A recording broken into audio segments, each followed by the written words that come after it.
Lara, an 8-year-old girl, was sitting on the living room couch, her brown eyes fixed on the television where a soccer game was unfolding. She was wearing a faded sweatshirt from her favorite team, but the expression on her face was one of pure sadness. The scoreboard displayed an imminent defeat, and each goal by the opposing team seemed to weigh heavily on the girl's heart. She glanced at the corner of the room where her father, a middle-aged man with thinning hair, was casually reading the newspaper. Lara, she bit her lower lip, gathering courage. "Dad," she began hesitantly, I need $50. Before her father could respond, Meline, Lara's stepmother, entered the room. Meline was a sturdy woman with disheveled hair tied in a loose bun and a stern expression that rarely changed. "Money for what?" she asked disdainfully, her narrow eyes turning toward Lara. Lara felt her stomach tighten. "It's to buy flowers," she murmured, "flowers for Mom." Meline let out a harsh laugh. "Flowers? Why waste money on something so useless? Besides, your mother won't see them." Tears welled up in Lara's eyes. "But Mom liked lilies," she whispered, her voice choked with emotion. "She always said white lies were like hugs from heaven." Her father, now paying attention to the conversation, looked at Lara with compassion, but before he could speak, Meline interrupted. "Enough of this nonsense, Lara. We're not spending money on flowers. Go to your room." Lara got up slowly, feeling each of Meline's words like a blow. She looked at her father, hoping for some kind of support, but he just sighed and returned his attention to the newspaper, avoiding his daughter's gaze. With her shoulders slumped and her heart heavy, Lara walked slowly to her room. The image of her smiling mother came to her mind, bringing a mix of comfort and pain. "I just wanted to say goodbye in my own way," she whispered to herself, closing the door behind her. Tears streamed down her face as she lay on her bed, hugging an old stuffed bear.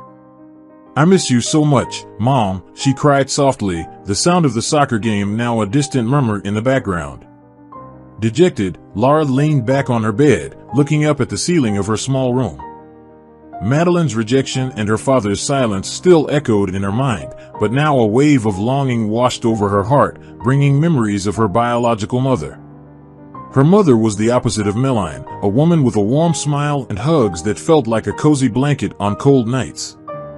In a corner of the room, there was a small frame with a faded picture of her mother smiling at the camera. Lara approached, picking up the frame delicately. "Mom," she whispered, her fingers caressing the cold glass. She remembered the stories her mother used to tell, tales of brave princesses and talking animals that always ended with lessons of courage and kindness. Lara closed her eyes, trying to hear her mother's soft voice reciting these stories by the light of the bedside lamp, her sweet laughter filling the room. "Mom used to say that stars are wishes that came true," Lara whispered to herself, recalling a night when her mother pointed to the starry sky, telling stories about constellations and distant galaxies. "She made me feel like I could touch the sky." Lara hugged the frame to her chest. "You always said white lies were hugs from heaven, didn't you, Mom?" She closed her eyes, imagining her mother responding with a smile and a nod. She remembered the day her mother fell ill. Everything happened so quickly, an unexpected illness, and within a few months, her mother was gone. Lara was only 4 years old, but the memory of that day was still vivid, the hospital room, the smell of medicines, and the last time she held her mother's hand. "Mom, I wish I could give you white lies," Lara murmured, tears filling her eyes again. "I wish you knew that I'll never forget you." With the photo still in her hands, Lara lay down again, longing and memories creating a whirlwind of emotions. She fell asleep like that, holding on to the memory of her mother, a loving and kind woman who continued to live in her heart, determined to honor her mother with white lies. Lara tucked her few dollars into her pocket and left home. The streets were bustling with people coming and going, but Lara hardly noticed. Her sole purpose was the small flower shop on the corner of the street. Upon entering, the scent of fresh flowers enveloped her, and for a moment, she allowed herself to forget the sadness. Her eyes soon found the white lies, so pure and elegant, just as her mother had described them. "They're perfect," she whispered to herself, approaching the counter. The saleswoman, a middle-aged woman with an apron stained with soil, barely looked up as Lara approached. "Can I help you?" she asked in a tone that sounded more like an obligation than an invitation to talk. Lara, with a timid but determined voice, said, "I would like to buy a bouquet of white lies, please." The saleswoman assessed Lara from head to toe. "White lies? They're expensive. Do you have enough money for that?" Lara opened her hand, revealing the crumpled bills. "It's all I have, please. I just need a few lies," she pleaded. The saleswoman took the money, counted it quickly, and shook her head. "This isn't enough, dear. A bouquet of lies costs much more." "But please," Lara insisted, her eyes filling with tears, "it's for my mother. She passed away. I just want to take flowers to her." The saleswoman sighed, visibly irritated. "I'm sorry for your mother, but I can't give away flowers for free. If everyone came in here with sad stories, I'd go out of business. Now, tell us here in the comments, what would you do in Lara's place? Would you try to persuade the saleswoman, or would you give up and just visit your mother at the cemetery? Or would you go back home and save more money to be able to buy the lies later?" Lara, her eyes welling up with tears, looked at the saleswoman with a glimmer of hope. "I can help out here in the store," she suggested timidly. "I can tidy up the shelves, sweep the floor, anything, in exchange for the lies." The saleswoman, with a disdainful look, replied sharply, "Do you really think you can work here? A girl your age wouldn't be much help, and we have rules against that, you know." Lara felt discouragement wash over her heart. "Please," she pleaded with a choked voice. "I just wanted to do something special for my mom." Before the saleswoman could respond, a firm voice interrupted the conversation. "Sorry, I couldn't help but overhear." An elegantly dressed man, standing tall with a kind expression, approached the counter. It was Robert, a customer who had been observing the interaction from a distance. "Could you reconsider the girl's request?" Robert asked, looking at the saleswoman with seriousness. "It doesn't seem fair to deny her a chance to honor her mother." The saleswoman glanced at Robert, clearly surprised by the interruption. "Sir, this is a matter between the store and the customer." "I don't think it's any of your business," she retorted, trying to assert authority. Robert, however, remained calm. "I understand, but maybe I can help in some way." "What's the price of the lies?" "I can pay for them. I had already ordered a bouquet of lies, so now I'll take 2. Lara looked at Robert, her eyes widening in surprise and gratitude. "Would you do that for me?" she asked, almost in disbelief. Robert crouched down to be at Lara's eye level.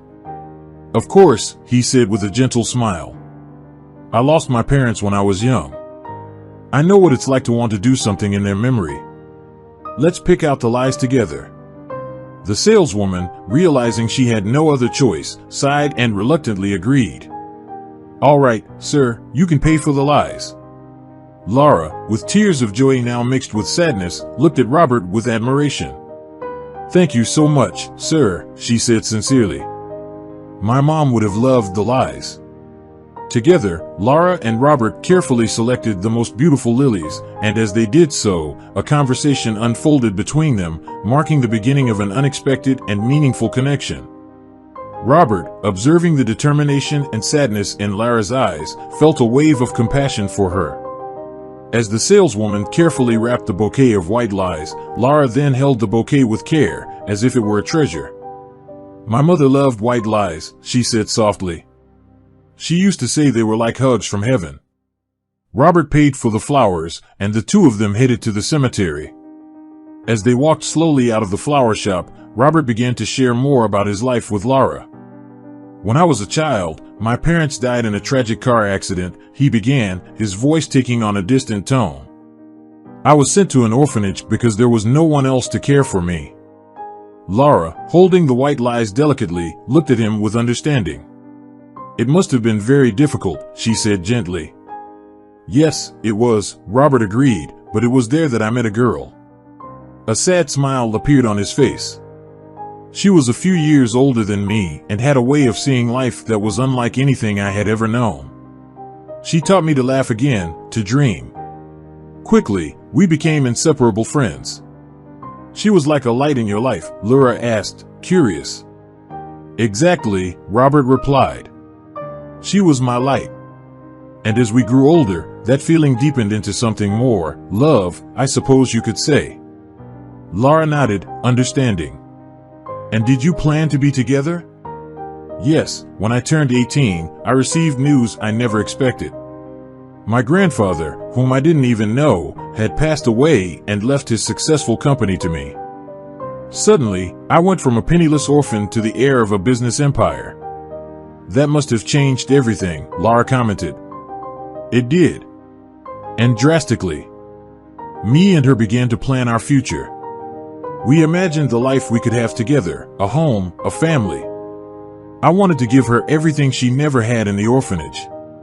But something went wrong, Lara guessed, watching Robert's expression turn somber. Robert nodded. My uncle, who had been running the company before my existence was discovered, wasn't happy about losing control. He wanted the fortune for himself, so he orchestrated an attack against me. I was brutally assaulted and hospitalized for months. Lara helped, holding Robert's hand, offering silent comfort. I'm so sorry, she murmured. When I finally got out of the hospital, everything had changed. She thought I had died or disappeared. We met one more time, but she soon got married, and I learned she was expecting a child. I no longer had a place in her life. Lara looked at Robert, her eyes reflecting the pain and empathy she felt for him. You never saw her again? Robert shook his head. No. I decided it was best that way. But I never stopped thinking about her, about us. Sometimes life takes turns we never expect. Lara and Robert continued their journey united by their stories of loss and love. The conversation had forged a bond between them, a mutual understanding that transcended the mere chance of their encounter. Robert and Lara sat on a bench in the park near the flower shop, the bouquet of white lies beside them. The sun was beginning to set, casting a golden light upon them. As the sun dipped below the horizon, Lara and Robert shared a moment of silence, bonded by their stories of loss and resignation. Robert's story was a bitter reminder of how life can change drastically and how the hardest choices are often made in the name of love and sacrifice. Robert found Lara at the flower shop that day because he maintained the tradition of buying white lies on Sophia's, his former beloved's, birthday, a way to honor the happy moments they shared. And on that day, on one of those anniversaries, he returned to the family flower shop, a place that always brought him a mixture of joy and melancholy. Upon entering the store, the scent of lies filled his senses, bringing a flood of memories with it. He approached the counter, ready to place his usual order when his eyes were drawn to a scene nearby. There was Lara, a determined little girl arguing with the saleswoman about the price of the lies. Lara's conviction and sadness made him think of himself at that age. He silently observed the interaction between Lara and the saleswoman, feeling an urge to intervene, which he eventually did. After buying the lies for Lara and hearing her story, Robert felt a strong desire to revisit the orphanage where he and Sophia had grown up, driven by a need to reconnect with his past. Robert then bid farewell to Lara and headed for the reunion with his past. Upon arriving there, the orphanage seemed smaller, more weathered by time, but still familiar. He was greeted by one of the caregivers, a kind lady, with whom he briefly talked about his days at the orphanage. That's when he casually inquired about Sophia, hoping to hear that she was well, maybe even happy in her new life. The caregiver's expression changed. Robert, she began, hesitating. I'm sorry to inform you, but Sophia passed away a few years ago. She fell ill and passed away very quickly. Robert's world seemed to crumble around him. He felt as if the ground had been ripped out from under his feet. Sophia gone, he whispered, his voice almost inaudible. Yes, the caregiver confirmed, with a deeply sympathetic expression. It was a shock to all of us here. She always spoke so fondly of you. She was a good person, always visited us. We miss her. Robert thanked the caregiver and left the orphanage in shock. As he walked, memories of Sophia enveloped him, and the pain of loss became overwhelming. He held the white lies more tightly now, not only symbols of lost love, but also of renewed grief. Shaken by the news of Sophia's death, Robert walked automatically toward the city's only cemetery, the white lies firmly held in his hands. His thoughts were in turmoil, lost in memories and what could have been. The cold evening breeze barely touched his awareness as he followed his path almost mechanically. Upon reaching the cemetery, he walked through the rows of tombstones with a growing sense of desolation. Arriving at Sophia's grave, his heart was heavy. There he saw a small figure. It was Lara, kneeling, carefully placing her white lies on a tombstone. "Lara," he called out gently, his voice filled with emotion. Lara turned, surprised to see him. "Mr. Robert," she said, her eyes still moist with tears. "What are you doing here?"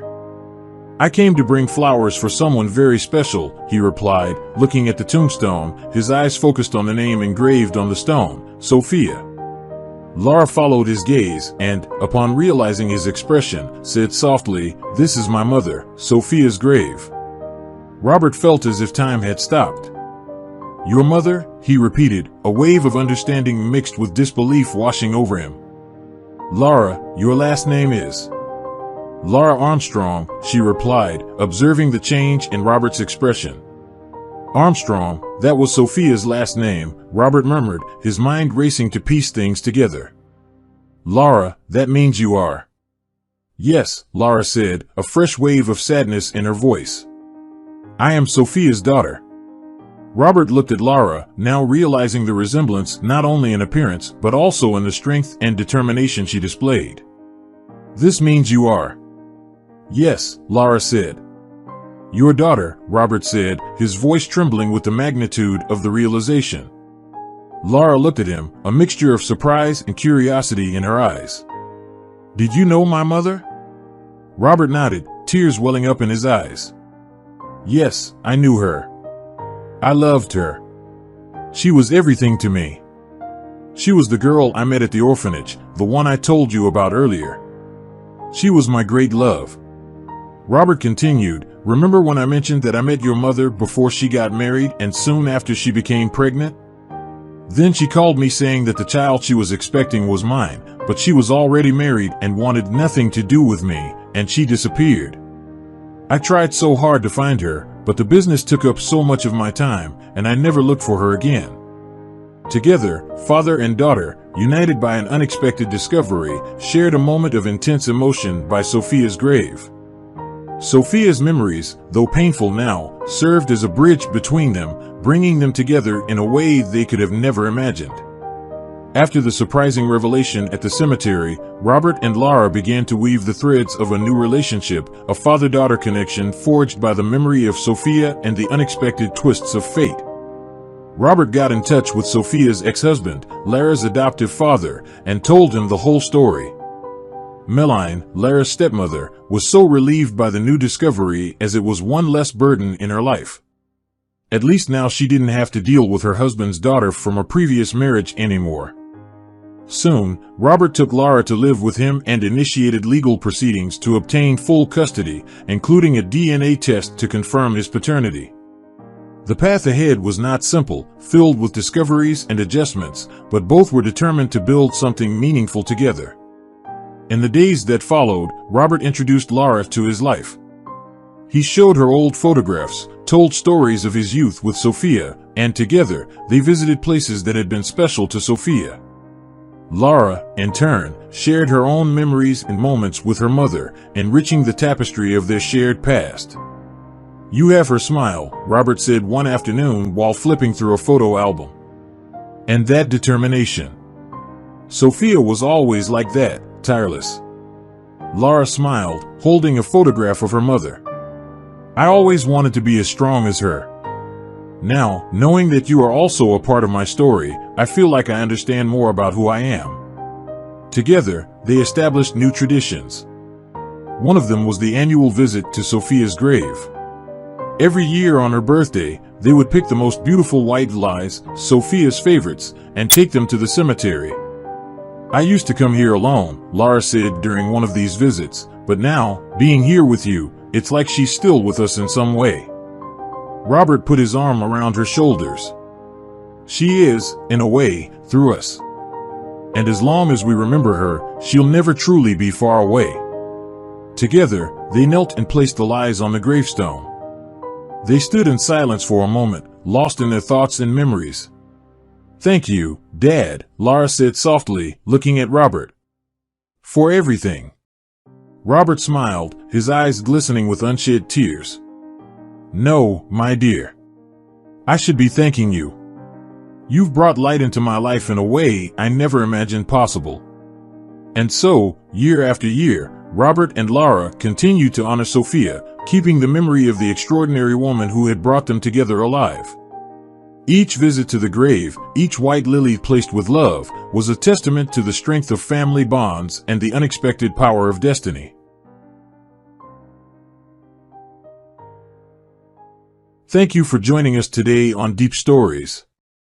Be sure to like and subscribe and hit that notification bell so you don't miss out on our next video.